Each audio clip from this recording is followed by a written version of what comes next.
السلام علیکم، میں ہوں جانور، آپ دیکھ رہے ہیں میرا فیس بک اور یوٹیوب چینل۔ آج کی ولاگ میں ہم جو چیزیں ڈسکس کریں گے، آج کی خبری انتہائی اہم ہے اور پچھلے کچھ دنوں سے یعنی کچھ ہفتوں سے مسلسل سوشل میڈیا اور پرنٹ میڈیا پر کافی گردش کر رہے ہیں اور مسلسل صحافی اس کے حوالے سے بات کریں گے، لیکن ہم نے سوچا کہ آج ہم اس پر مکمل تحقیق کریں اور آپ کے ساتھ اس کی حقائق شیئر کریں۔ 9 مئی کے بعد جب پاکستان تحریک انصاف پر یہ حالات آئی تو 9 مئی کے بعد پاکستان تحریک انصاف کی بہت سے رہنما نے پریس کانفرنس کیا اور پی ٹی آئی کو چھوڑ کر دوسری پارٹی میں کچھ لیڈران گئے اور کچھ نہ کچھ وہ نے سیاست سے کنارہ کشی اختیار کر لی۔ اسی سلسلے میں آج ہم نے سوچا کہ یہ ویلاگ ریکارڈ کرے اور اس کے ساتھ ساتھ عمران خان نے دو ٹھوک پیغام دیا ہے اڈیالہ جیل سے کہ کسی صورت بھی ڈیل کی کوئی امکان موجود نہیں ہے اور کسی بھی صورت میں ڈیل نہیں کروں گا۔ اس کے ساتھ ساتھ پاکستان تحریک انصاف کی جو مذاکراتی کمیٹی کا جو اس وقت جو باعث چل رہے ہے اس کے حوالے سے بھی عمران خان نے کہا کہ کسی کے ساتھ بھی مذاکرات نہیں ہوں گی، جو اداری آئین کے تحت کام کریں گی ہم اس کے ساتھ پھر کام کریں گے۔ اور اس کے ساتھ ساتھ مولانا فضل الرحمان نے جو قومی اسمبلی میں تقریر کی ہے اس کے حوالے سے بھی آپ کے ساتھ بات کریں گے۔ اور اس کے ساتھ ساتھ کل جو میٹنگ ہوئی پاکستان تحریک انصاف کی طرف سے جو پاکستان تحریک انصاف کے اہم رہنما ہے، جو کور کمیٹی کا اجلاس ہوا ہے، اس کی احوال بھی آپ کے ساتھ شیئر کریں گے۔ لیکن سب سے پہلے اگر آپ لوگوں نے ہمارے چینل کو سبسکرائب نہیں کیا ہے تو ہمارے چینل کو سبسکرائب کریں اور بیل آئیکن کو ضرور دبائیں۔ تو آج کی ویلاگ میں ہم سب سے پہلے آپ کے ساتھ جو خبر شیئر کر رہے ہیں وہ خبر یہ ہے کہ جو 9 مئی کے بعد بہت سے رہنما نے پاکستان تحریک انصاف کو چھوڑا، اس کے بعد آج عمران خان صاحب نے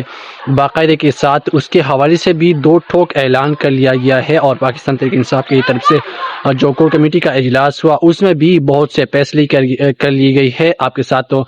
میں کوشش کروں گا کہ کچھ نہ کچھ جو وجوہات ہے وہ آپ کے ساتھ شیئر کر سکوں۔ تو عمران خان کے ساتھ جب پاکستان تحریک انصاف کی چیئرمین بیرسٹر گوہر علی خان صاحب نے ملاقات کی اور اس کے ساتھ شیر افضل مروت بھی موجود تھا، اس کے حوالے سے اس کو بھی دو ٹوک پیغام دیا تھا جو اس کے ساتھ جب ملاقات ہوئی۔ اور اس کے بعد جب پاکستان تحریک انصاف عمران خان کے بہن علیمہ خان نے عمران خان سے اڈیالہ جیل میں ملاقات کی تو اس کو بھی دو ٹوک پیغام دیا کہ جا کر پاکستانی عوام کو بتا دو کہ عمران خان مر تو سکتا ہے لیکن کسی صورت کسی کے ساتھ ڈیل نہیں کرے گا۔ جتنے بھی یہ افواہی چل رہے ہیں، اس خاص طور پر پرنٹ میڈیا پر، اس وقت سوشل میڈیا پر بھی جتنی لوگ یہ بات مباحثے کر رہے ہیں کہ شاید عمران خان ڈیل کی طرف جا رہے ہیں اور حالات اس سے بہتر ہوگا۔ عمران خان نے کہا کہ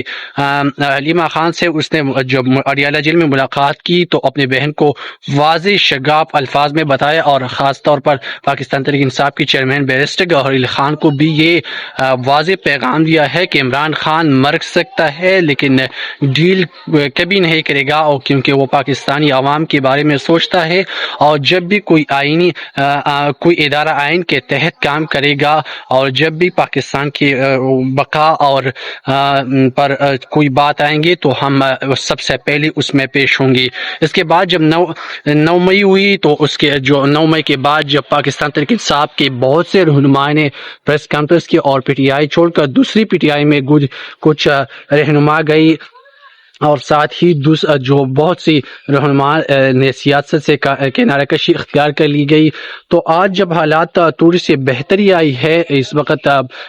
خاص طور پر 8 فروری الیکشن کے بعد جب حالات تھوڑی سے بہتر ہو گئی ہے تو پاکستان تحریک انصاف کی طرف سے بہت سے رہنمائیں مسلسل یہ دعویٰ کیا ہے کہ بہت سے ایسی لیڈران جو پاکستان تحریک انصاف کو 9 مئی کے بعد چھوڑی گئی تو وہ ابھی تک رابطے میں ہے اور وہ ایک مرتبہ پھر پاکستان تحریک انصاف کو جوائن کرنے کی کوشش کر رہے ہیں۔ لیکن جب عمران خان سے اس کے حوالے سے بات کی گئی تو اسی پہ عمران خان کافی ناراض ہو گئے اور اس پر بھی برہمی کا اظہار کیا ہے کہ اس وقت ان لوگوں کو ہماری پارٹی میں کوئی جگہ نہیں ہے، فی الحال اس کے لیے پارٹی میں کوئی جگہ نہیں ہے۔ عمران خان نے کہا کہ جب بھی میں اڈیالہ جیل سے نکلوں تو زمان پارک یا بنیگالہ میں پھر اس کے لیے ایک باقاعدے کے ساتھ ایک میٹنگ ہم اناؤنس کریں گے، اور جن نے پاکستان تحریک انصاف کو خاص طور پر 9 مئی کے بعد چھوڑا ہے، تو وہ عمران خان نے کہا اور بیرسٹر گوہر خان نے کہا کہ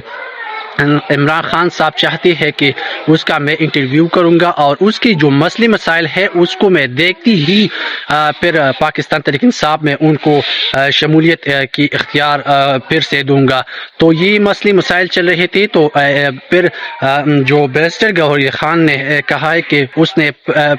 کل صاف کہہ دیا ہے کہ اس اب تک جو انہوں نے کہا کہ عمران خان نے کہا ہے کہ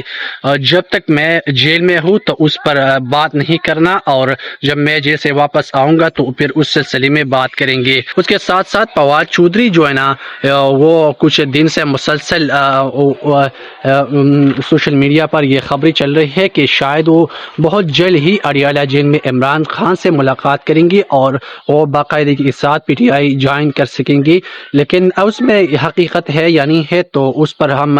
جب تحقیقات کریں گے تو اب آپ کے ساتھ یہ خبر شیئر کریں گے کہ کیا وہ پاکستان تحریک انصاف میں شرکت کر سکتے ہیں یا نہیں کر سکتے ہیں۔ لیکن اس کے ساتھ ساتھ جو چیمہ گروپ ہے اس کے حوالے سے جو اس کی بیوی اور وہ ہے، تو جب 9 مئی ہوئی تو اس کے بعد عمران خان کہہ رہی ہے، اس کی بہن نے بھی اور چیمہ جو اس کے بیوی ہے اس نے کئی بار اس بات کی تاکید کی ہے۔ اس نے کہا ہے کہ جب 9 مئی کے بعد عمران خان ہم جیل میں تھے تو اس نے بھی جو پریس کانفرنس کی، اور اس کے بعد بھی وہ کہہ رہے ہیں کہ عمران خان اور اس کے جو بہنی ہے وہ مسلسل ہمارے ساتھ رابطے میں تھی، اور عمران خان نے اس کو یقین دہانی کرائی ہے کہ وہ اس کا ایڈجسٹمنٹ ہو سکتا ہے، لیکن وقت آنے پر وہ اس کو بھی پی ٹی آئی میں واپس لے سکتے ہیں۔ بہت سی جو ایسے رہنما ہے تو اس کے حوالے سے بھی عمران خان کی رہائی کے بعد اس کا مستقبل کا فیصلہ کیا جائے گا کہ کیونکہ کیا وہ پاکستان تحریک انصاف واپس جوائن کر سکتے ہیں یا نہیں۔ دوسری طرف مولانا فضل الرحمان نے جو قومی اسمبلی میں ایک جارحانہ اگریسو تقریر کی تھی، تو اس کے بعد جو پاکستان تحریک انصاف کے اہم رہنما ہے اسد قیصر نے مولانا فضل الرحمان کے ساتھ باقاعدگی کے ساتھ ٹیلی فوننگ رابطہ کیا ہے، اور اسد قیصر نے کہا کہ جب میں بیرونی ملک تھا تو ہمارا اور فضل الرحمان کے درمیان رابطہ ہوا تھا، تو انہوں نے کہا کہ میں ایک مرتبہ پھر اس کے ساتھ ملاقات کروں گا، اور ہم کوشش کر رہے ہیں کہ جو ہم لانگ مارچ شروع کرنے والے ہیں تو اس کے سلسلے میں ہم مولانا فضل الرحمان کے ساتھ ملاقات کریں گے، اور ہماری یہ کوشش ہوگی کہ جو لانگ مارچ ہے اس سے پہلے مولانا فضل الرحمان کے ساتھ ہمارا اتحاد ہو، اور ہم مولانا فضل الرحمان کی ساتھ ہم یہ لانگ مارچ اسلام آباد کی طرف کریں گے۔